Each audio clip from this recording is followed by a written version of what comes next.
White, blonde Christians are being discriminated against. Now that I got your attention, let me tell you that they're also Palestinian. This video is for hypocrites who consider this and this as heroic resistance, while this and this as terrorism. It's true, Israel is fair. They apply the same apartheid rules on both Christian and Muslim Palestinians. You see, while foreigner Christians were allowed access into the Church of the Holy Sepulchre yesterday to witness the ceremony of the Holy Fire, Christian and Arab Palestinians were not allowed access into the church to witness the holy ceremony. And the sadness in this Egyptian man's eyes really broke my heart.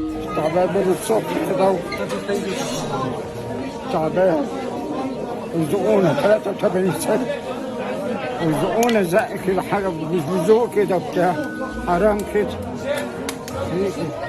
طب بيزوق يقعدونا لكن زق كده زي الباقي. He went all the way from Egypt for this exact celebration, yet he was not allowed in because he was Arab. So citizens not having the right to access their holy church, while outsiders can. This is just one more example of why Israel is an apartheid state.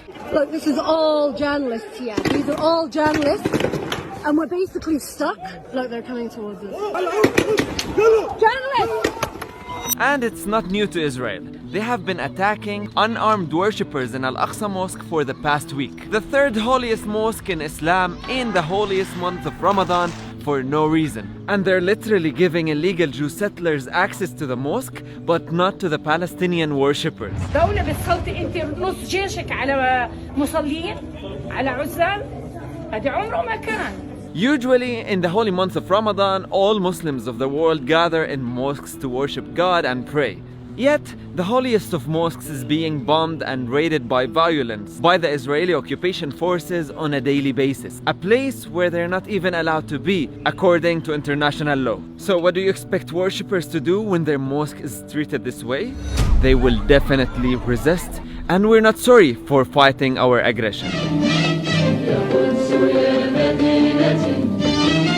And since we're on it, let me tell you a couple other things that Israel did in the past couple weeks. They executed in cold blood Ghada Spatin, a Palestinian mother of 6 who's half blind, while she was just walking down the street. They shot her, claiming that she looked suspicious. And they just left her there in the street to bleed for 15 minutes, and later that day she died in the hospital. Of course, they did not find any weapons with her. Also, Ahmed Manasra, who was put in prison 7 years ago when he was just 13 years old after being shot and run over by an Israeli driver. His proposed crime was attempting to stab a settler, and it was proven that he had nothing to do with it. Yet, Ahmed has been sentenced in prison for 12 years, and for the 6 past months, he's been in solitary confinement with his mental health worsening. He even asked his lawyer if God would forgive him if he committed suicide with the horrible conditions he's put in. والدة الأسير الطفل أحمد مناصرة، يعني لما الطفل يقوم خلال الزيارة يجي السجان ويدفشوا من كتفه يقعدوا على الكرسي، مش قادر يقعد، بيقوم بيتحرك الولد.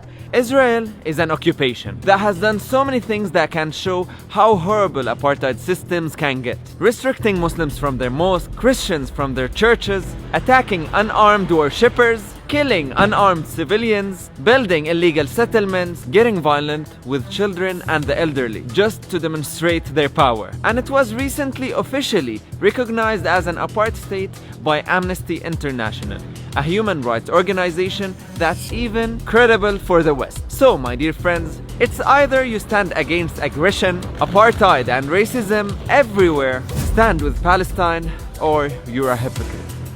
Salam.